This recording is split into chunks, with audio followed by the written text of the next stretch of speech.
Bienvenue dans le podcast Kilo Émotionnel, le podcast qui t'aide à décoder les vraies raisons qui te poussent à trop manger.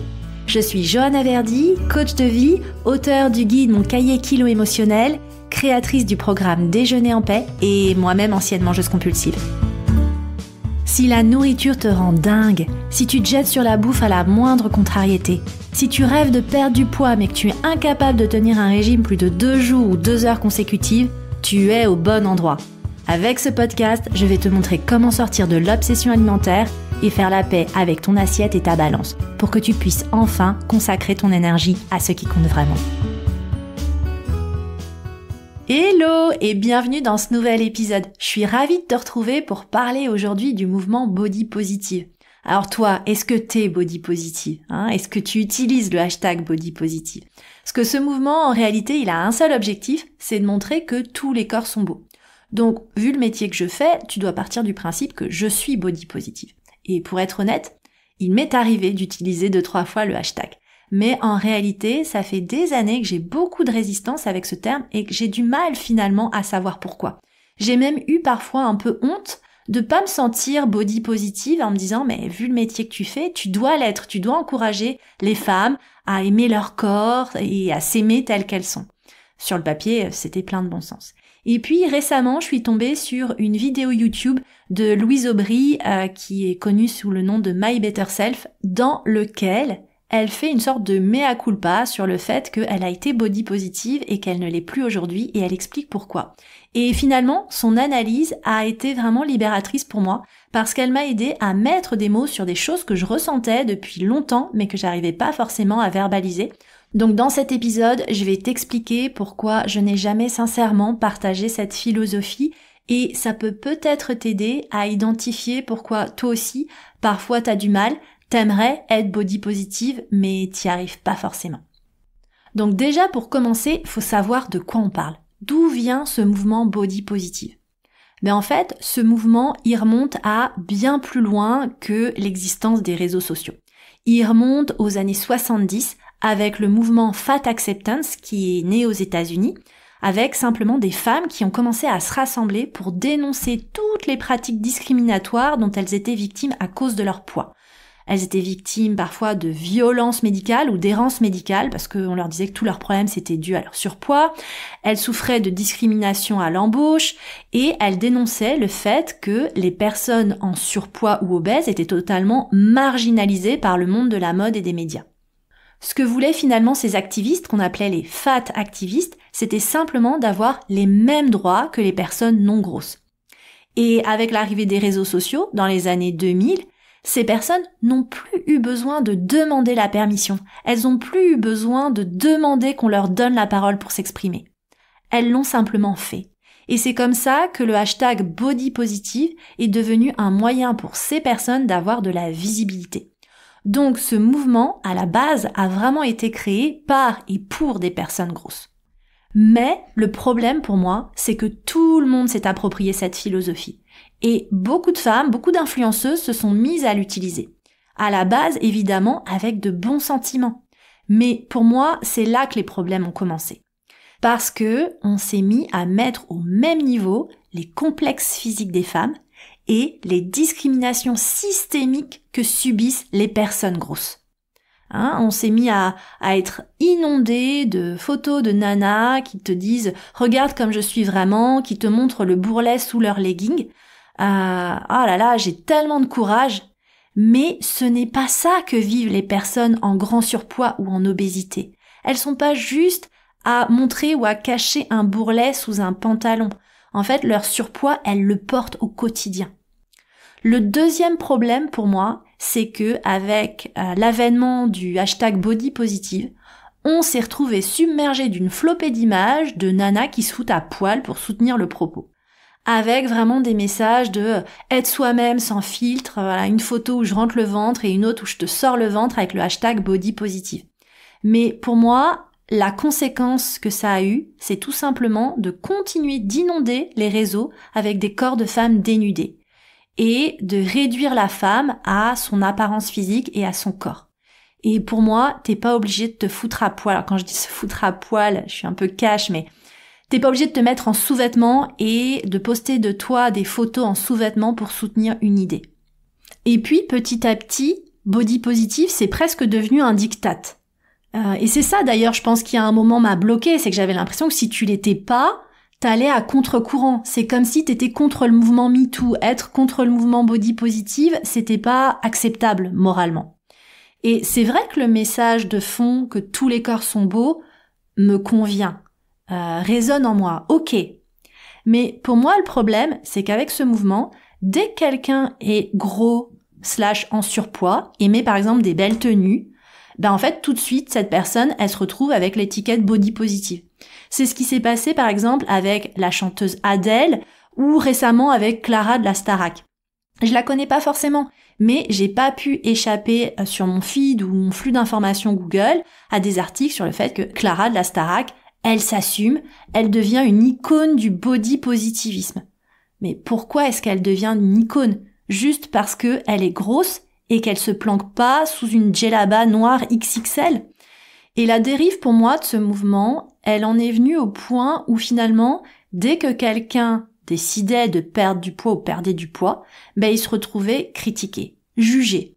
Et c'est exactement le cas de la chanteuse Adele qui avait été érigée en modèle de body positive, elle s'assume, elle est une star bien dans son corps, alors en vrai, t'en sais absolument rien.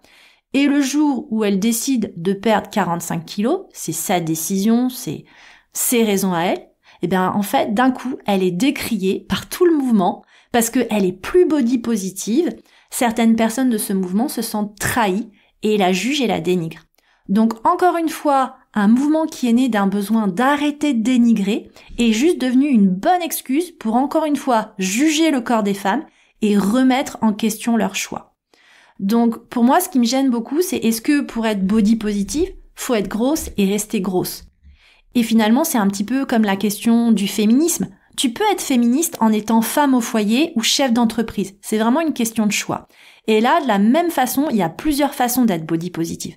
Tu peux être body positive et ne pas vouloir changer de poids, et tu peux être body positive et vouloir changer de poids. C'est pas parce que tu te maquilles, tu t'épiles ou que tu veux perdre du poids que t'es pas body positive. C'est pas parce que tu fais ces choses que tu soutiens pas l'idéologie profonde selon laquelle il n'y a pas d'hiérarchie entre les corps et il ne faut pas dénigrer quelqu'un à cause de son corps. Mais malheureusement, c'est ce qui s'est passé progressivement. Et puis enfin, pour moi, le plus gros problème avec le body positive, c'est le terme positive. Et là aussi, ça part d'une bonne intention. Parce que l'objectif, c'est d'arrêter de se dénigrer, d'arrêter d'être aussi critique envers soi-même, de réussir à aimer son corps. Mais je suis vraiment convaincue aujourd'hui que le body positive, c'est pas la meilleure façon d'y arriver. Parce que si t'aimes pas ton corps aujourd'hui, c'est pas en te répétant « j'aime mon corps est beau, je suis belle » devant la glace tous les jours que tu vas finir par y arriver. Pire pour moi, l'effet il peut vraiment être contre-productif parce que évidemment que tu voudrais aimer ton corps, mais t'y arrives pas. Alors tu te sens con, tu te sens coupable. C'est comme une nouvelle injonction. Alors du coup, qu'est-ce qu'il faut faire ? C'est quoi la bonne posture à adopter ? Est-ce qu'il faut détester ton corps ? Évidemment, non. Mais selon moi, tu dois pas t'aimer, mais tu dois juste commencer à accepter là où tu en es. Parce que moi, ce que j'entends trop souvent, c'est « Joanne, ce corps, c'est pas moi. C'est pas mon corps, c'est pas moi, je me reconnais pas. » Alors oui, dans ces cas-là, ça peut te rassurer de voir des filles qui ont ta corpulence posée en sous-vêtements et te dire qu'elles se trouvent belles. Ça aide, tant mieux pour elles. Mais ça ne résout pas ta détresse à toi. Encore une fois, te répéter « tu es belle, aime-toi comme tu es, tous les corps sont beaux », mais ça, ton subconscient, il n'arrive pas à y croire. Surtout si t'as été matraqué de petites phrases du type « t'as un si joli visage si seulement tu perdais un peu de poids » ou « personne ne voudra de toi si tu es grosse ». Et toutes ces petites phrases, je les ai détaillées dans l'épisode 42, elles ont vraiment des effets délétères sur ta relation à toi-même et à la nourriture aujourd'hui. Alors si t'aimes pas ton corps aujourd'hui et si t'arrives pas à aimer ton corps, sois rassuré, t'es pas détraqué et c'est pas ça le problème. C'est juste un symptôme. Et c'est aussi une invitation à te poser cette question profonde. Pourquoi tu détestes autant ton corps ? Quelle est la raison profonde de cet auto-dénigrement permanent ? Et les réponses, je t'invite à les chercher dans les blessures de l'enfance, dans ton manque de sécurité intérieure, dans peut-être l'importance que tu accordes aujourd'hui au jugement des autres. Et les réponses, je t'invite aussi à les envisager à travers le prisme de notre obsession collective pour la minceur. Parce que ça, on peut pas y échapper. Il y a de grandes chances qu'aujourd'hui tu détestes ton corps simplement parce que t'es pas consciente de ta valeur et que le peu de valeur que tu t'accordes, tu le fais à travers le prisme de ton corps. C'est la seule chose que tu vois, le prisme de ton apparence. Et tu réduis toute ton existence à ton apparence.